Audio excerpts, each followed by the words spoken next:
Hey YouTube, Mark here. Just wanted to bring a topic for consideration to you this morning, and the topic is fasting.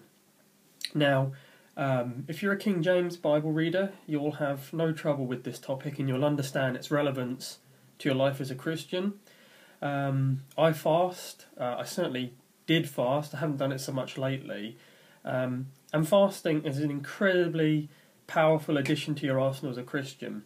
Especially coupled with prayer. You know, it's a real symbol of selflessness and sacrifice and determination to, have God listen to your supplications. And I've had incredible breakthroughs by doing it. And, I think a lot of Christians are missing out when they, don't realise what they can do with this. And there's varying levels of fasting. They can be just abstinence from, it's not just food, it can be certain things that you enjoy doing, maybe even these kind of fleshy things that you otherwise think are okay but they're not. It's a great sign, it's a great a sign of determination to have your prayer heard. So what I wanted to bring to you today was just a message about considering doing that as a Christian, but also to show you how it's being removed in these new Bible versions, and it's being very subtly but significantly affected.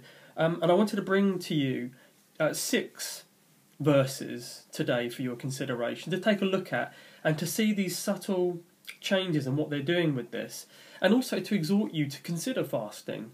If you need a prayer breakthrough, if you really want to push something that's on your mind, I would strongly recommend that you do it. Fasting is not an obscure doctrine that's for monks in a mountain somewhere. It's relevant today in your life as a Christian, and I exhort you to consider and try that. So I just want to bring some verses to you today to look at. I'm going to read them in the King James, and I'm going to read them in the NIV. And the NIV reads a lot like every other translation, so you'll get the gist of what I'm saying here. So we'll start with Matthew 17:21, and I will read this in the King James first. And the context of this particular verse is that the disciples haven't been able to cast out a devil, and Jesus is explaining to them why they couldn't do it. So, and it says in verse 21, "Howbeit this kind goeth not out, but by prayer and fasting." So it's a good, it's a hand-in-hand practice. Fasting is extremely powerful. It can really multiply your efforts along with prayer. Now, let me read this to you in the NIV version. I can't. It's not there. This is the problem. The verse has been omitted, curiously. And what it will say in some NIVs, there'll be a footnote. This is where it's been consigned to, a footnote. And it will say, some manuscripts include here words similar to Mark 9:29. Now, if we travel to Mark 9:29, you'll see that it reads, and I'll read this in the King James first again. It reads here, "And he said unto them, this kind can come forth by nothing but by prayer and fasting." So the NIV is pushing you to go to that verse, which is, I don't like the fact that it's omitted in the first place, but let's go to that verse in the NIV, right? So Mark 9:29 in the NIV reads, "He replied, this kind can come out only by prayer." No reference to fasting. And again, you see a footnote, Mark 9:29, some manuscripts, prayer and fasting. So what we have here is fasting wholesalely removed and left as a footnote. In other words, casting some doubt on it. It's an obscure thing. It's not something that you need to know about. NIV, here you go. But moving on from here, let's take a look at 1 Corinthians 7:5. So forgive me while I just get here in my glorious King James Bible. So 1 Corinthians 7:5, and let me read this to you again. in the King James. Defraud ye not one the other, except it be with consent for a time, that ye may give yourselves to fasting and prayer, and come together again, that Satan tempt you not for your incontinency. Okay? So, it's a straightforward verse, and it really shows you where fasting sits within your prayer life. It's a valid, applicable practice today, and we should be doing it. And let me read this to you in the NIV. Do not deprive each other, except perhaps by mutual consent, and for a time, so that you may devote yourselves to prayer. Then come together again, so that Satan will not tempt you because of your lack of self-control. No reference to fasting at all. And there's no reference to fasting because it's powerful, because it's relevant, and it works in tandem with prayer to give you this powerful tool. It's not there. It's not in the NIV. It's not there. And I think that's a very telling statement about it. And let's take a look. Let's just skip back a little bit to Acts, and I want to look at Acts 10:30. So let's take a look at this one. And again, reading in the King James Version. And Cornelius said, 4 days ago I was fasting until this hour, and at the 9th hour I prayed in my house, and behold, a man stood before me in bright clothing. Now, let's read this in the NIV. Cornelius answered, 3 days ago I was in my house praying at this hour, at 3 p.m. Suddenly a man in shining clothes stood before me. Where's the reference to fasting? Why is it not there? You see? 4 days ago I was fasting until this hour, and at the 9th hour I prayed in my house. Here it just says 3 days ago I was in my house praying at this hour. There's no reference to fasting whatsoever. Major problem. Where is fasting? Why is it not in here? Why has it been removed? It's, for me, this is not good at all. And again, let me read this, another couple of verses to you guys here. So, 2 Corinthians 6:5. Let me read this to you. In stripes, in imprisonments, in tumults, in labours, in watchings, in fastings. And let's have a look at what the NIV says here. In beatings, imprisonments, and riots, in hard work, sleepless nights, and hunger. Now here's a problem already. They've substituted the word fasting for hunger. Fasting is not hunger. Fasting is a willing abstinence, and not just from food, it can be from anything. It's nothing to do with hunger. When I'm hungry, it's nothing to do with fasting. When I'm fasting, it's nothing to do with hunger. Fasting is a choice. Fasting is a weapon. Fasting is powerful. Hunger is just a human condition when you haven't eaten food for a while. See what I mean? Another problem. And let's take a look at 2 Corinthians 11:27. In weariness and painfulness, in watchings often, in hunger and thirst, in fastings often, in cold and nakedness. Now let's have a look at 2 Corinthians 11:27. I have laboured and toiled and have often gone without sleep. This is the NIV version, sorry.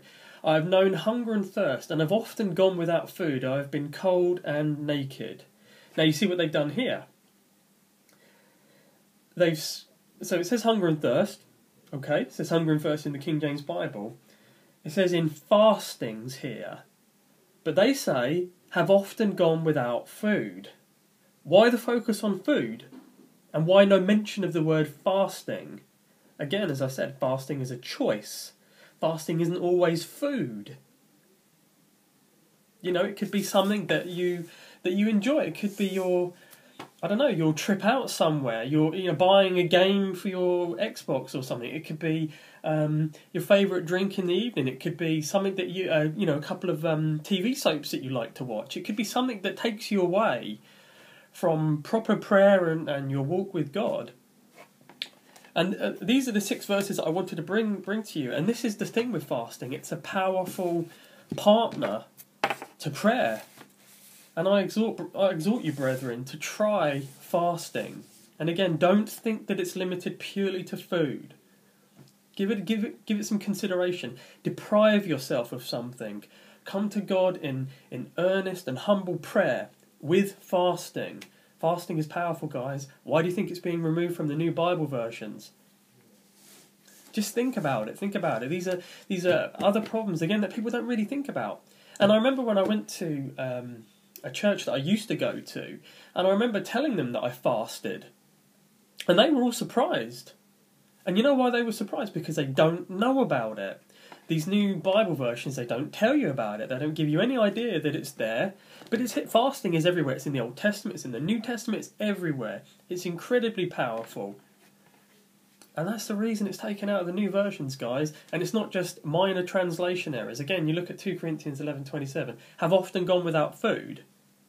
What does that mean? Fastings often, that's completely different.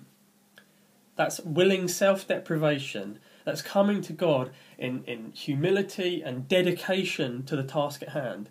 Fasting is incredibly powerful, guys. I do it not as often as I used to. There have been some changes in my life recently, and I probably should be doing it, actually. And in some respects, maybe I do. But I haven't really dedicated myself to that task. I certainly have and done that, and I've seen the power of it. And actually, recording this video, I need to really push myself to do these kind of things. And I do deprive myself, but in earnest fasting, maybe I need to step it up a little bit. And I exhort you, brethren, to do the same. Fasting, very powerful. Please don't think it's just food. It's not just food. And please remember when you pray to consider that. Deprive yourself of something. Come to God and say, I've given this up. I've stopped doing this. I'm coming to you, and I mean to come to you in humility and earnestly and genuinely, and I'm giving you my supplications, and this is a token, of my dedication to that task. So again, just think about this, guys. Fasting.